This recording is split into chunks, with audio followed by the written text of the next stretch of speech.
সুপ্রিয় দর্শক আসসালামু আলাইকুম। আমি আল্লাহর রহমতে আবারও ফিরে এসেছি চালাবারদের জন্য ক্যারামেল দম চা রেসিপি নিয়ে, যেন আমার ভিউয়ার্সরা তৃপ্তি সহকারে প্রাণ ভরে মজাদার চা পান করতে পারে।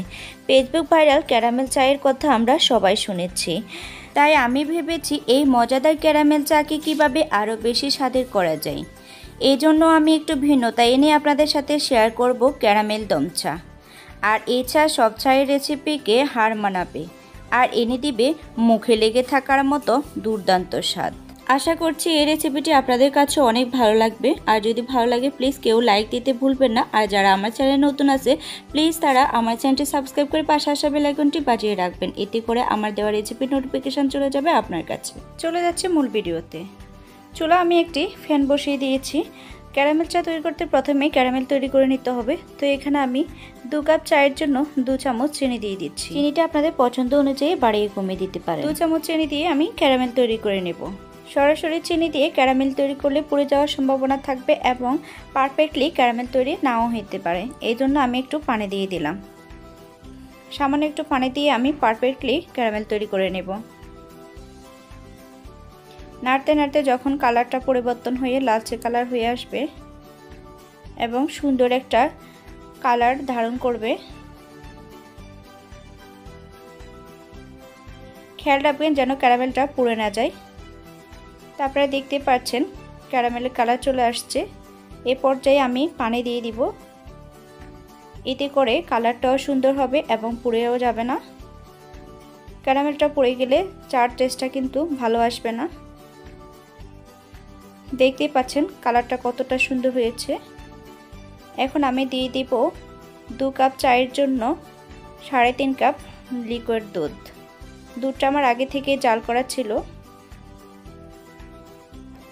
আপনারাও চেষ্টা করবেন জাল করা দুধ দেওয়ার জন্য, এতে করে দুধ আর কেটে যাবে না। দুধ দেওয়া হয়ে গেলে ক্যারামেলের সাথে দুধ ভালো করে মিক্স করে নেব।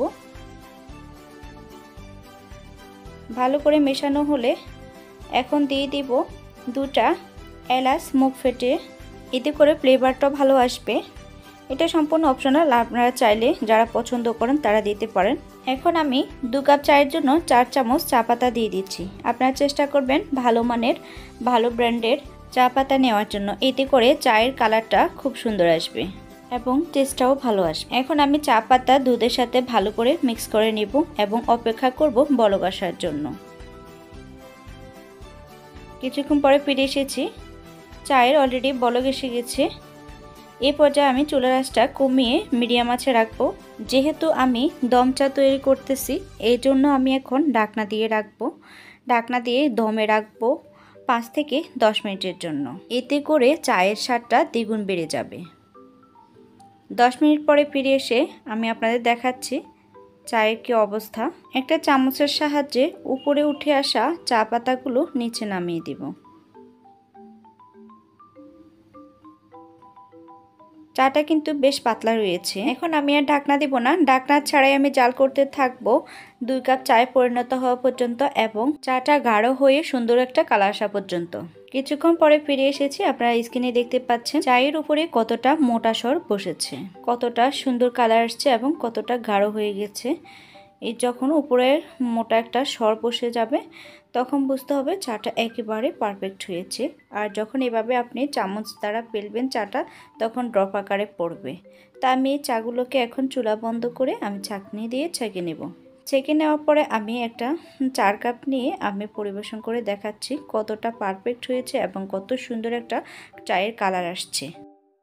আপনারা খেয়াল রাখবেন চাটা কিন্তু উপর থেকে ডালবেন, এতে করে পেনাযুক্ত হবে। আর পেনাযুক্ত চাটা খেতে অন্যরকম একটা আলাদা অনুভূতি হবে। ক্যারামেল চাটা যদি আপনারা এভাবে তৈরি করেন তাহলে ক্যারামেল চায়ের থেকে দ্বিগুণ বেশি স্বাদ বেড়ে যাবে এই দম চায়ের। আশা করছি আপনাদের রেসিপিটি অনেক ভালো লেগেছে। আর যদি ভালো লাগে প্লিজ যারা এখনও পর্যন্ত লাইক দেননি প্লিজ একটি লাইক দিয়ে দিন। আর যারা আমার চ্যানেলে নতুন আছেন তারা অবশ্যই চ্যানেলটি সাবস্ক্রাইব করে পরবর্তী রেসিপি পাওয়ার জন্য নোটিফিকেশান অন করে রাখবেন। তো এখন বিদায় নিচ্ছি, সবাই ভালো থাকবেন। আল্লাহ হাফিজ।